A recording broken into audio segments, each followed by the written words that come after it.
experiment, folks.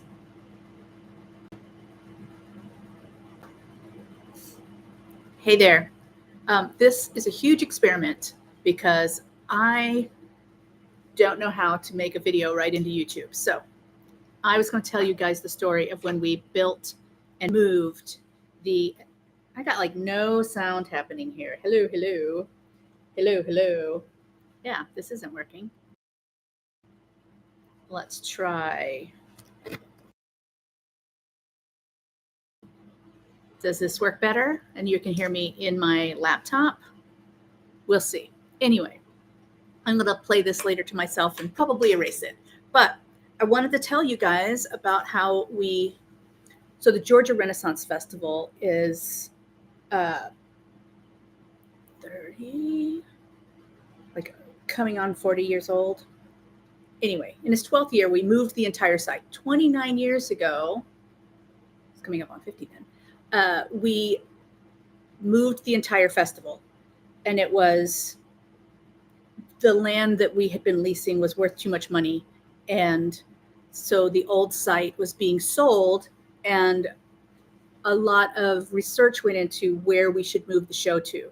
We looked at land that had would we build a bridge across a big pond for the entryway? Because the Georgia Festival was known for this half-mile walk through the woods before you got to the front gate, which was really part of that feeling of escape, right? You really had this liminal space before you entered this other world.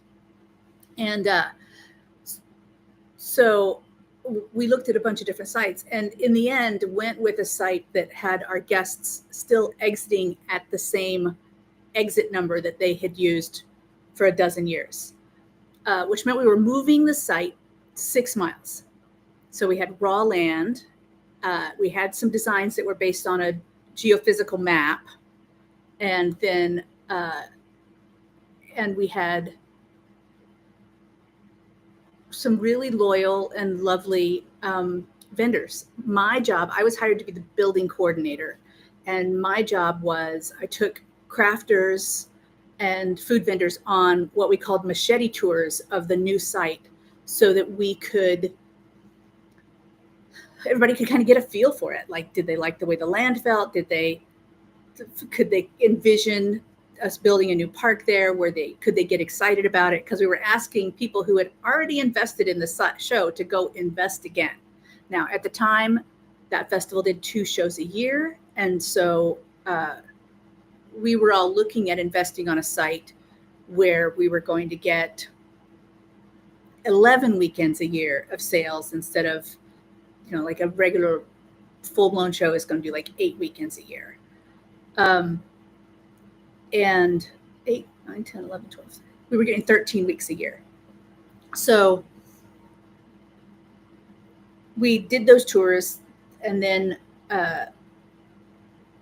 started construction on that new site, started clearing. And as we cleared, we could see some anomalies in the layout or the terrain that meant that we needed to alter the map that we had started with. And so there was a lot of fine tuning so that the flow for the customers was going to be still comfortable. Like, there's a lot of elevation change on that site, the current Georgia Renaissance Festival.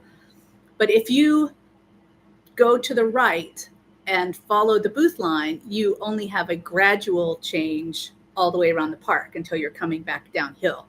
And that was kind of our workaround, because we were, every time you change the elevation a lot, you lose all the trees there. The trees will not live through a lot of elevation change. So in order to keep it a treed space, we made this plan. And we, okay, the creek is here, the creek's not moving, but we might be able to get a better amphitheater for the joust if we put it in a place. We had kind of uncovered a natural amphitheater that was going to be a great space for us to put the tilt yard. And that was not the way that the plan was drawn in the beginning. In the beginning, the plan was drawn with the joust much earlier in the show, actually before the creek. And if you walk that site now, that makes no sense at all. And that's kind of what we figured out as we were doing it. But we moved 60 vendors moved over with us, if I remember correctly. My job was, we're in Fulton County, which meant that we were meeting Fulton County building codes, which is SBCCI building region. And I had just turned 30 years old, and my job was teaching carpenters twice my age how to meet building code, because up until then, for the first 20 years of Renaissance festivals were built out in the woods, and people could just kind of cobble together something and sell out of it. And so there were people who were professional Renaissance fair booth builders who had never met code before, who had never pulled a permit before. And one of my many jobs was coaching them through that process. I also had to do, I was part of the festival office team at that point. And a lot of what I did was vendor relations, in that we're building a relationship with somebody and asking them to make a major investment, and asking them to trust us that we're going to do a great job and they're going to make their money back out of their investment. So that it's most similar in the industry to a vendor coordinator, as far as like how much of the job is about vendor relationships. But the other part of it is also some design sensibilities. So people turned in drawings for us, and then you have to decide several things when you're laying out a park in relation to vendors. What is the vendor mix? Are we going to have a neighborhood that like all the jewelers are in one neighborhood and all the clothiers are in another neighborhood? Because there are some temporary shows that do just that. Or do you want a mix where people aren't right next door to somebody doing the same thing? And if so, then you also have to look at their building designs and make sure that the visual theater you're creating works, and you've got good variety in your booth line of roof lines and structures and shapes. And then you're also allowing those vendors to give, I ask all of them to give me their top 3 location choices. And then with their choices and their booth design and their craft mix, we then placed everybody. And everyone got their first or second choice. It was something I was very proud of. I built a hair braiding shop at that show for myself. And I was very specific that I did not pick my booth location until everybody else got theirs. And then I picked from what was left. And I'm still really happy with where it went, and I built a really cute shop. I was asking a lot of people in the realm of design. And so, is it an over-designed shop for something as simple as hair braiding? 100%. But is it still one of my favorite structures in the country that I've ever had anything to do with? Also 100%. So I believe they must be coming up on the 30-year anniversary. Yeah, the 30-year anniversary on that site. So the new Georgia Renaissance Festival site is not so new anymore. 29 years ago, when we were moving it, some buildings got moved. Like, we could pick them up. We could have house movers move some sections of the old site, which was good because it gave us some age to some of the structures and it wasn't as crisp. And then we also did a lot of paint techniques so that paint colors were distressed. And we knew that we wanted the strong pops of color to be actors and product lines, and ribbons in the trees and the signage. And so we stayed with a very traditional collection of colors that we allowed people to paint their structures or to stain their stucco. And that show has stayed pretty true to that. The year-long process of building the entire site was wonderful and interesting. And, it was a community of artists that all came together to make their new world together. Because for the most part, crafters, if they didn't build for themselves, they would come and be part of the labor with building their shops. And so that Christmas we were all together, which is not normally something that we get to experience. And we, we're having potlucks weekly. This was early on in everyone. We didn't all have internet on our phones yet. So I would post the week's weather report every day and put it on a bulletin board for all the carpenters to see.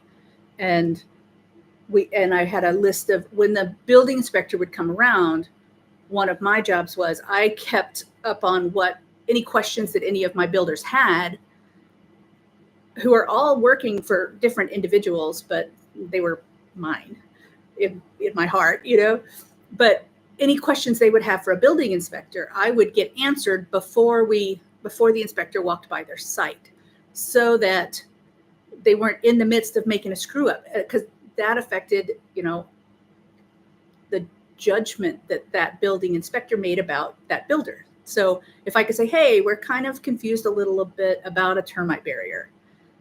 Do you want ground treatment underneath the whole building, or can we do a row of flashing underneath the bottom plate? And he's like, row of flashing under the bottom plate, that works great. So I could get that word out to everybody, and everybody could have that in place before the guy is making his rounds. I also formed one of my opinions about building inspectors during this time, and that is every building inspector came from some specific department of, like, they had a passion about building before they got that job. They might have wanted to be an electrician, or they might have been an electrician. I had an inspector in New York who was an arson investigator. And so if you can know what that thing is for your building inspector, you can keep him really happy. As long as you really meticulously check all the boxes in his favorite category, then he's going to be more patient with the other places that you might need some guidance. So that was one of our lessons from that build. The other lesson from that build was how far in advance you had to plan. So we had to work with the water company, and where was that loop of water supply going to be located. We had to work with utilities for where are the poles going to be located to bring in power and telephone, because we really don't want them very visible once our buildings are built. And I already had elevations for like how tall we were going to build some shops. So we knew that, all right, that shop will definitely hide a telephone pole, so one could go there. And if you're developing a site from scratch and then want it to look like a Renaissance village, there are a million micro decisions that have to be made. And they need to be made by somebody that has an end view of what the type of environment you're trying to create. Renaissance festivals as an industry are like 50 years old. And so in almost every state, you can go to an established show and see what a show looks like. But starting from raw land, those little decisions like, okay, how are we going to get enough telephone lines or internet for all these separate businesses to get a phone line or internet account so that they can take credit cards? All of those things happen. And then when you're dealing with layout, the theory I developed actually during that project was that the pinball theory is like how I describe park layout. Our guests coming into a Renaissance festival are pinballs. Our job is to move them around without them knowing that they're being moved intentionally. Okay, so we're going to have bumpers, which are like the 360s out here in the middle of a path, and somebody walks up to it, and then they, as Americans, will then bump to the right. We yield to the right. We drive on the right. We tend to go to the right when we come up against the challenge to our path. And so you can strategically place those to make them fit into these odd shapes you may have to your exterior booth line. So most festivals have a ring road, which is how we're getting tractor trailers to the back of food areas, how we're getting emergency truck cars or ambulances around to separate entrances quickly on a show day without disrupting the park.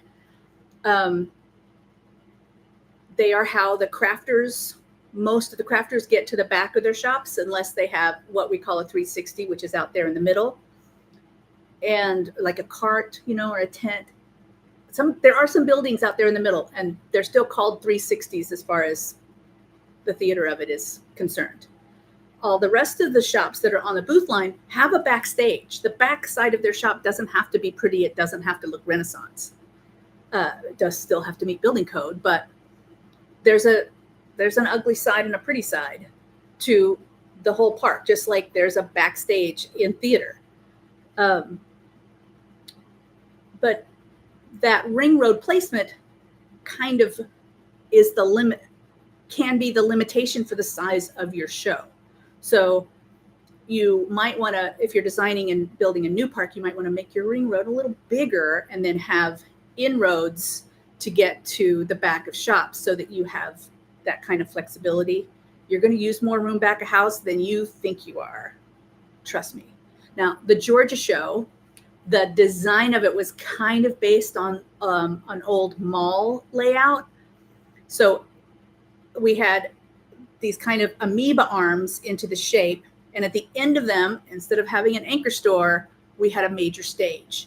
And so that would draw people into this arm of the show. And then we had at the food and beverage needs a huge amount of space behind the booth line. And so where the shape of the booth line came back in, those were food courts, which gave a lot of room for tractor trailers and such, and big refrigeration behind those shops, but still between the shop and the ring road.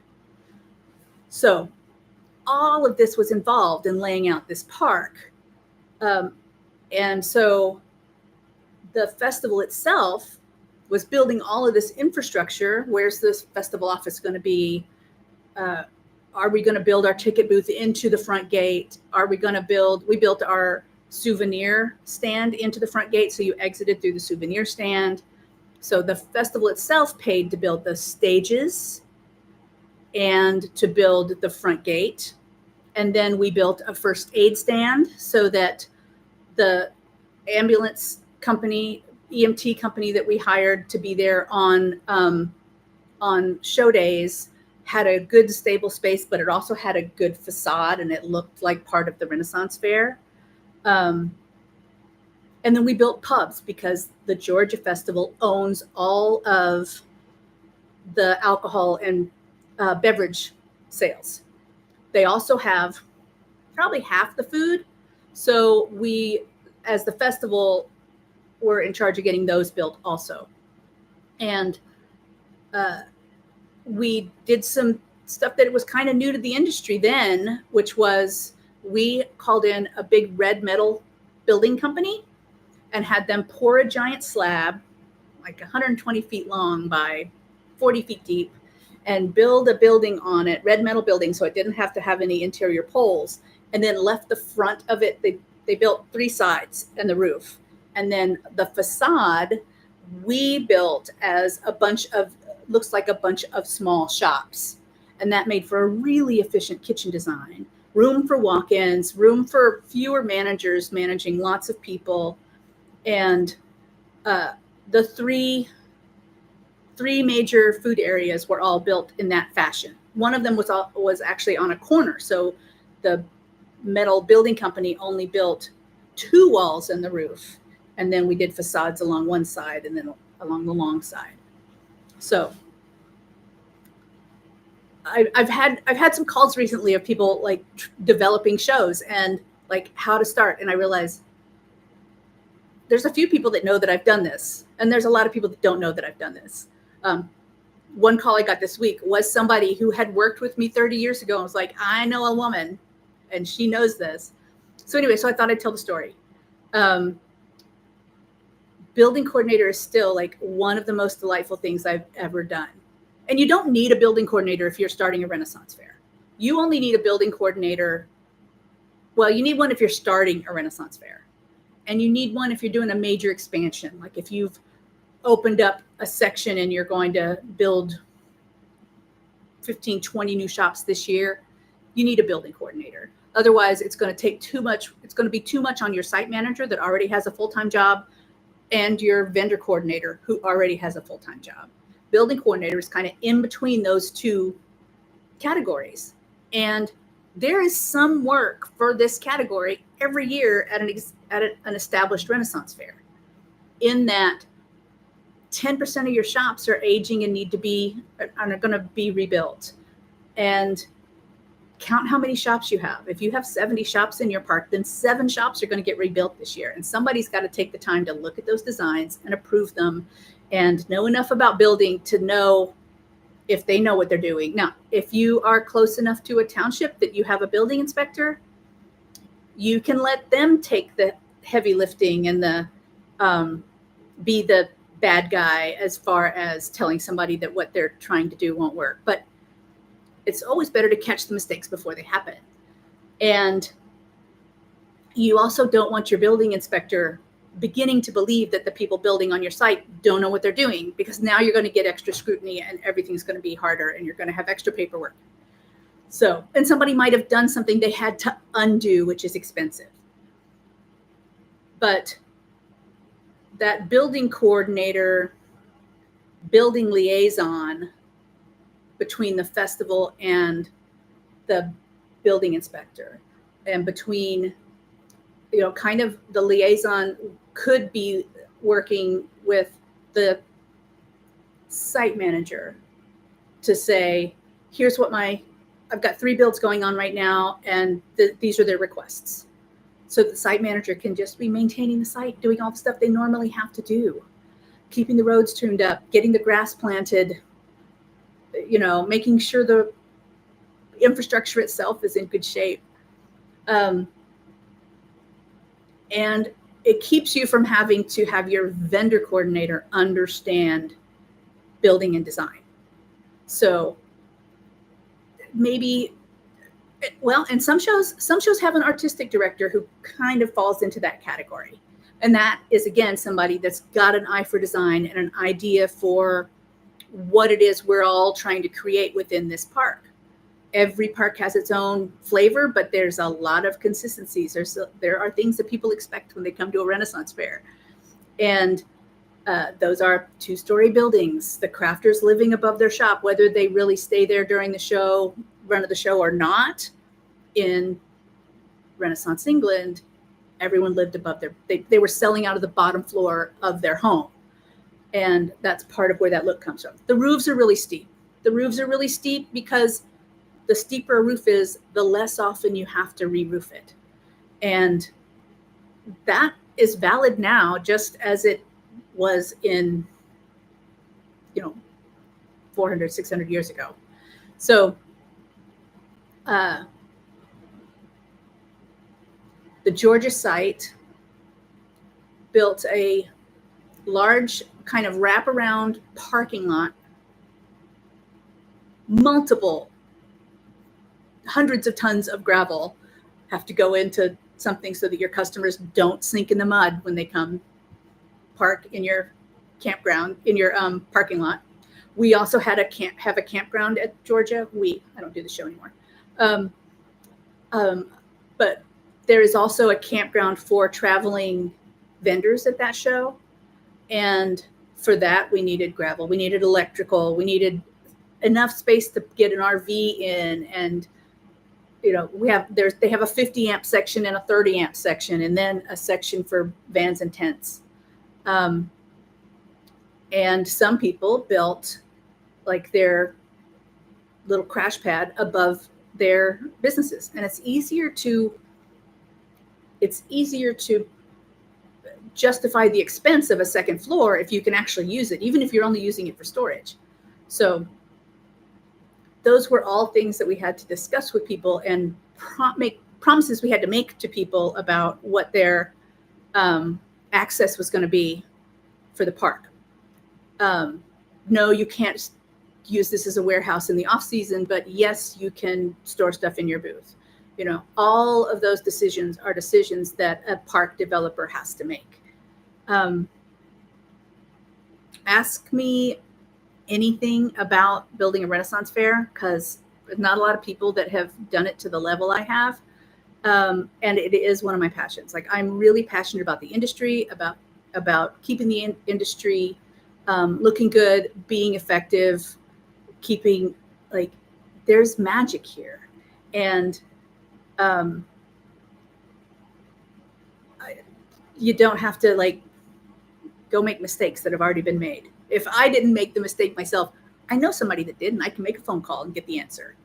So this was fun. I recorded it as a live because I really just wanted to make a 20-minute recording and then didn't know what app to use. So I'll talk to you later.